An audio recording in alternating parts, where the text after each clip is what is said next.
యుద్ధం భారత భూభాగాన్ని ఆక్రమించాలని ప్రయత్నించిన పాకిస్తాన్ సేనలను తరిమికొట్టిన భారత సైన్యం వీరత్వానికి ప్రతీక. ఆ విజయ గాథకు సరిగ్గా 25 ఏళ్లు.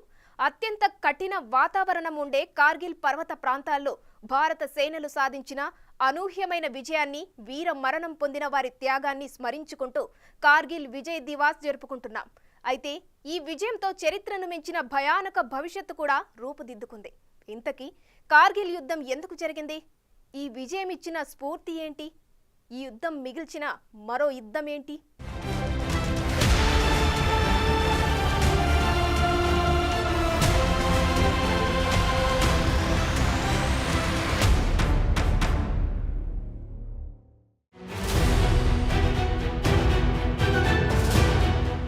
ప్రపంచంలోని అత్యంత సుందరమైన ప్రాంతాల్లో ఒకటి కశ్మీర్. అయితే ఈ అద్భుతమైన భూభాగం భారత్, పాకిస్తాన్ దేశాల మధ్య సరిహద్దుగా ఉండటమే అత్యంత ఘోరమైన అంశం. ఎందుకంటే ఎంతో అందమైన ఈ ప్రాంతం రక్తంతో తడుస్తూ ఇరు దేశాలకు యుద్ధభూమిగా మారింది. కశ్మీర్, లద్దాఖ్ సరిహద్దుల్లో ఉండే కార్గిల్ ప్రాంతం దానికి సాక్ష్యంగా ఉంది.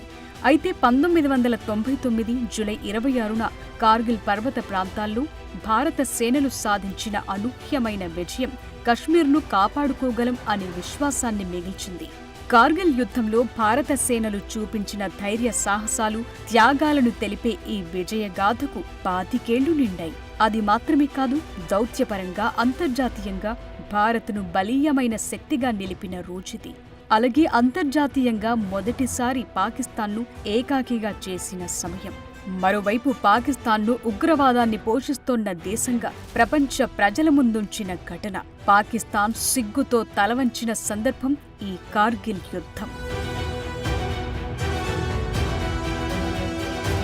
భారత్, పాకిస్తాన్ మధ్య 60 రోజుల పాటు కార్గిల్ యుద్ధం జరిగింది. పాకిస్తాన్ సైన్యం రహస్యంగా కార్గిల్ కొండలను అధిరోహించింది.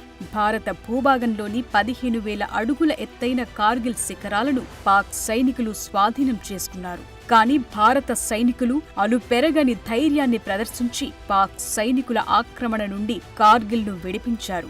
మాతృభూమి రక్షణ కోసం జరిగిన కార్గిల్ యుద్ధంలో 500 మందికి పైగా భారత సైనికులు అమరులయ్యారు.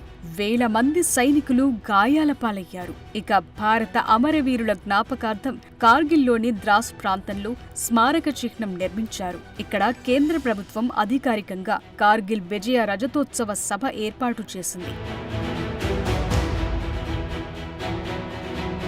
అయితే కార్గిల్ విజయానికి 25 ఏళ్లు నిండిన సందర్భంగా కార్గిల్ అమరవీరులకు దేశ నేతలు నివాళులర్పించారు. కార్గిల్ యుద్ధ విజయం భారత బలగాల ధైర్యానికి, అసాధారణ పరాక్రమానికి ప్రతీక అని రాష్ట్రపతి ద్రౌపది ముర్ము సామాజిక మాధ్యమం ఎక్స్ వేదికగా అన్నారు. కార్గిల్ శిఖరాలపై భారతమాతను కాపాడుతూ ప్రాణత్యాగం చేసిన ప్రతి సైనికుడికి నివాళులర్పిస్తున్నట్టు పేర్కొన్నారు.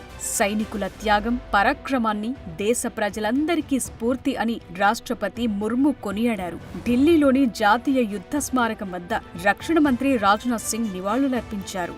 దేశానికి వారు చేసిన సేవ, త్యాగం ప్రతి భారతీయుడికి, రాబోయే తరాల వారికి స్ఫూర్తి అని రాజ్నాథ్ అన్నారు. ఇక కార్గిల్ దివస్ సందర్భంగా ప్రధాని మోదీ కార్గిల్లోని ద్రాస్లో జరిగిన విజయ్ దివస్ కార్యక్రమానికి హాజరయ్యారు. కార్గిల్ యుద్ధ వీరుల స్మారకాన్ని సందర్శించి యుద్ధ వీరులకు నివాళులర్పించారు.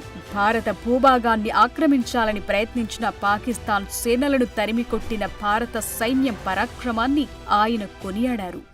किस तरह हमारी सेनाओं ने इतनी ऊंचाई पर इतने कठिन युद्ध ऑपरेशन को अंजाम दिया था।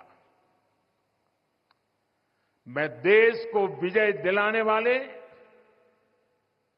ऐसे सभी शूरवीरों को आदरपूर्वक प्रणाम करता हूं।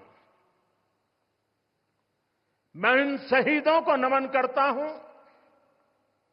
जिन्होंने कारगिल में मातृभूमि की रक्षा के लिए अपना सर्वोच्च बलिदान दिया। साथियों, कारगिल में हमने केवल युद्ध नहीं जीता था, हमने सत्य, संयम और सामर्थ्य का अद्भुत परिचय दिया था। కార్గిల్ యుద్ధంలో భారత సైన్యం అసమాన ధైర్య సాహసాలను ప్రదర్శించింది. భారత్ సైనిక దాడికి తట్టుకోలేక పాకిస్తాన్ సైన్యం వెనక్కు వెళ్లాల్సొచ్చింది. మే 3, 1999న కార్గిల్ సెక్టార్లో సాయుధులైన కొందరు చొరబాటుదారుల గురించి స్థానిక గొర్రెల కాపరులు మిలిటరీకి నివేదించడంతో ఈ వివాదం ప్రారంభమైంది. వ్యూహాత్మక వాంటేజ్ పాయింట్లను పాకిస్తాన్ ఆక్రమించిందని నిర్ధారించుకున్న నిఘా బృందాలు అప్రమత్తమయ్యాయి. ఆనాటి సందర్భాన్ని Kargil veteran, Ladakh scouts X honorary lieutenant అయిన తాషి షేరింగ్ గుర్తు చేసుకున్నారు. మా కంపెనీని కార్గిల్ కు తరలించాలని తనకు ఆర్డర్లొచ్చాయని, వెంటనే ప్లాన్ 2ను సిద్ధం చేయమని ఆఫీసింగ్ కమాండర్ ఆదేశించారని, అయితే కార్గిల్లో యుద్ధం ప్రారంభమైందని అప్పటికి కూడా తనకు తెలియదని అన్నారు. 3 నుండి 4 గంటల్లో లోడ్ చేసిన 60 ట్రక్కుల్లో సైన్యాన్ని కార్గిల్ కు తరలించడానికి సిద్ధమయ్యామని అన్నారు. मुझे आदेश मिला कि आपका कंपनी कारगिल जाना है, अब तैयारी करो, अपना अपना प्लाटून को तैयार करो बोला. उसी टाइम 6-7 ट्रक आ गया. हमें ये मालूम नहीं था कि कारगिल लड़ाई हो रहा है नहीं रहा, हमें कुछ मालूम नहीं था. భారతదేశం తన భూభాగాన్ని తిరిగి పొందటానికి ఆపరేషన్ విజయ్ ప్రారంభించింది. అయితే అత్యంత కఠినమైన ఆ యుద్ధ భూభాగంలో భారత సైనికులు అనేక సవాళ్లను ఎదుర్కోవాల్సి వచ్చింది. ఎత్తైన కొండలపైన దాడులు ప్రారంభమయ్యాయి. ఎముకలు కొరికే చలి గాలిలు, ఎత్తులో ఉన్న ప్రదేశాలపైకి ఆయుధాలను తీసుకెళ్లటానికి తీవ్రంగా శ్రమించింది సైన్యం. తక్కువ పరికరాలతో భారీ విజయాన్ని సొంతం చేసుకుంది. జాతీయ రహదారి వన్యపైన కూడా కొనసాగుతున్న షెల్లింగ్ కారణంగా లాజిస్టిక్ సమస్యలు తలెత్తాయి. ఇలాంటి ఎన్నో అడ్డంకులు ఉన్నప్పటికీ ఫిరంగి వైమానిక శక్తి మద్దతుతో సైన్యం ముందుకు కదిలింది. టైగర్ హిల్, టోలులింగ్ వంటి కీలకమైన ప్రదేశాలను తిరిగి స్వాధీనం చేసుకున్నారు. నిజానికి ఇదొక ఊహించని ఘటన. ద్రాస్ స్థానంలో జోజిలా పాస్ దగ్గర తీవ్రమైన యుద్ధం కొనసాగింది. ఎత్తైన ప్రదేశంలో ఉన్న పాన్రాస్ వద్ద సైనికులు ఆగిపోవాల్సి వచ్చింది. ఏమాత్రం తెలియని భూభాగంలో సైన్యం వీరోచిత పోరాటం చేసిందని కార్గిల్ యుద్ధంలో పాల్గొన్న రిటైర్డ్ మేజర్ పునీత్ జైన్ వెల్లడించారు.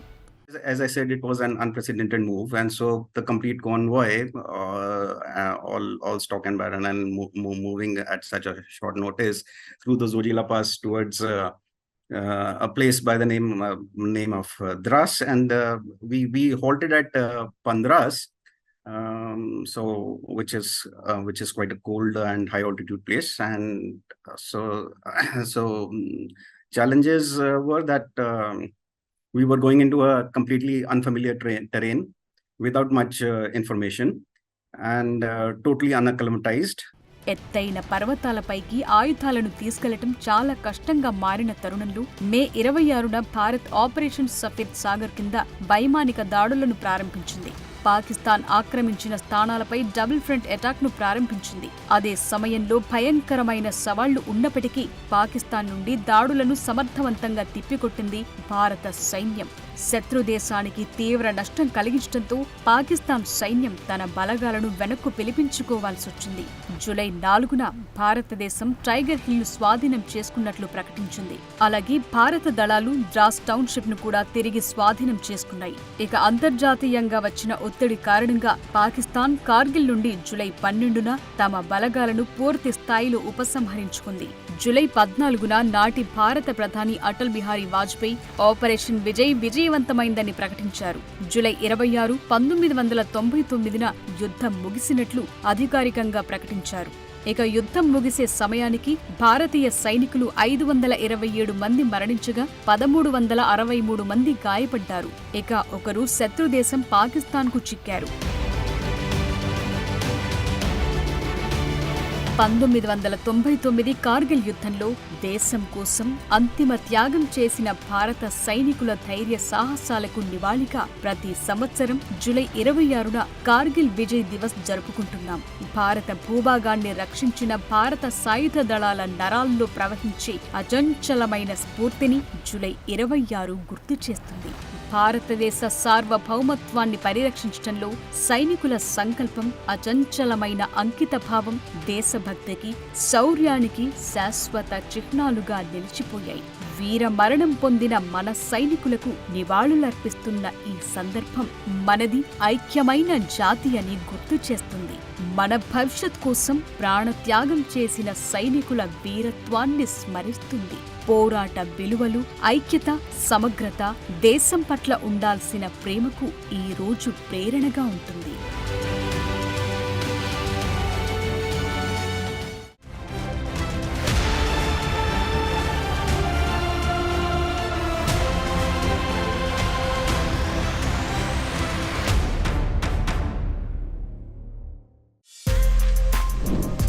For more videos like this, subscribe Big TV channel.